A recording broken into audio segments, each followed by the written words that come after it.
ಎಲ್ರಿಗೂ ನಮಸ್ಕಾರ. ಇವತ್ತು ನಂದು ವೀಸಾ ಸ್ಟ್ಯಾಂಪಿಂಗ್ ಇದೆ. ಸೊ ವೀಸಾ ಆಫೀಸ್ಗೆ ಹೋಗ್ತಾ ಇದ್ದೀನಿ. ಆಮೇಲೆ ವೀಸಾ ಆಫೀಸ್ಗೆ ಹೋಗ್ಬಿಟ್ಟು ನಮ್ಮ ಯೂನಿವರ್ಸಿಟಿ ಕಡೆಯಿಂದ ನಮಗೆ ಇವೆಂಟ್ ಅರೇಂಜ್ ಮಾಡಿದ್ದಾರೆ. ಸೊ ಅಲ್ಲಿಗೆ ಹೋಗ್ಬೇಕು. ಬನ್ನಿ ಇವತ್ತು ಹೆಂಗಿರುತ್ತೆ ನೋಡೋಣ. ವೀಸಾ ಆಫೀಸಿಗೆ ಬಂದ್ವಿ. ವೀಸಾ ಆಫೀಸಿಗೆ ಬಂದಾದಮೇಲೆ ಇಲ್ಲಿ ನೋಡಿ ಟೋಕನ್ ಕಲೆಕ್ಟ್ ಮಾಡ್ಕೊಬೇಕಾಗುತ್ತೆ. ಸೊ ಆ ಟೋಕನ್ನ ಇಟ್ಕೊಂಡು ಆ ನಂಬರ್ ಪ್ರಕಾರ ನಾವು ಲೈನಲ್ಲಿ ನಿಂತ್ಕೊಬೇಕಾಗುತ್ತೆ. ಹಂಗೆ ಎಲ್ಲ ಪ್ರೊಸೆಸ್ ಮುಗಿಸ್ಕೊಂಡು ಏನಾದರೂ ತಿನ್ನೋಣ ಅಂತ ಹೊರಟ್ವಿ. ತಿಂದ್ಬಿಟ್ಟು ಅಲ್ಲಿಂದ ಡೈರೆಕ್ಟ್ ನಾವು ಪ್ಯಾಲೇಸ್ ಆಫ್ ರೆಸ್ಲಿಂಗ್ಗೆ ಹೊರಟ್ವಿ. ಅಲ್ಲೇನೋ ಇವೆಂಟ್ ಆರ್ಗನೈಸ್ ಆಗಿದ್ದು. ಇಲ್ಲಿಂದ ಸ್ಟಾರ್ಟ್ ಮಾಡಿದ್ವಿ ಏನೇನಿದೆ ಅಂತ ನೋಡೋಕ್ಕೆ. ಆ್ಯಕ್ಚುಲಿ ಫ್ರೀ ಚಾಕ್ಲೇಟ್ಸ್ ಇತ್ತು, ಅದಕ್ಕೆ ಫಸ್ಟ್ ಅಲ್ಲೋದ್ವಿ. ಆಮೇಲೆ ಈ ಕಡೆ ಬಂದ್ವಿ. ಇಲ್ಲಿ ನೋಡಿದ್ರೆ ಇದು ಬ್ಯಾಂಡ್ ಥರ ಲೈಕ್ ಹ್ಯಾಂಡ್ ಕ್ರಾಫ್ಟ್ ಮಾಡಿಸ್ತಾಯಿದ್ರು. ಅದು ತುಂಬ ಕಾಂಪ್ಲಿಕೇಟ್ ಅನಿಸ್ತು ನನಗೆ ಮಾಡೋಕ್ಕೆ. ಸೊ ಅದಕ್ಕೆ ನಾನು ಏನು ಮಾಡಿದೆ, ಸ್ವಲ್ಪ ಟ್ರೈ ಮಾಡಿದೆ, ಮಾಡೋಕ್ಕಾಗಲಿಲ್ಲ. ಸೊ ಅರ್ಧಕ್ಕೆ ಎದ್ದು ಬಂದುಬಿಟ್ಟೆ ನಾನು.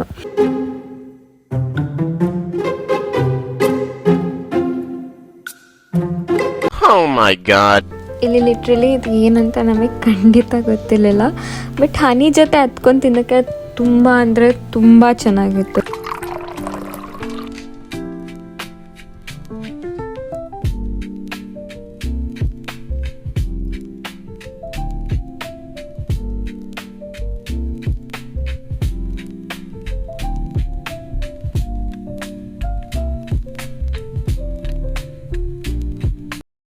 ಸೊ ಕೊನೆಗೆ ಇವೆಂಟ್ ಎಲ್ಲ ಮುಗಿಸ್ಕೊಂಡು ಆಚೆ ಹೊರಟ್ವಿ. ಆದರೆ ಸಿಟಿ ಮಾತ್ರ ತುಂಬ ಚೆನ್ನಾಗಿತ್ತು ನೋಡೋಕ್ಕೆ. ವ್ಯೂ ನೀವೇ ನೋಡಿ ಎಷ್ಟು ಕ್ಲೀನಾಗಿ, ಎಷ್ಟು ಚೆನ್ನಾಗಿದೆ, ಎಷ್ಟು ಚೆನ್ನಾಗಿ ಕಾಣಿಸ್ತಾಯಿತ್ತು ಗೊತ್ತಾ.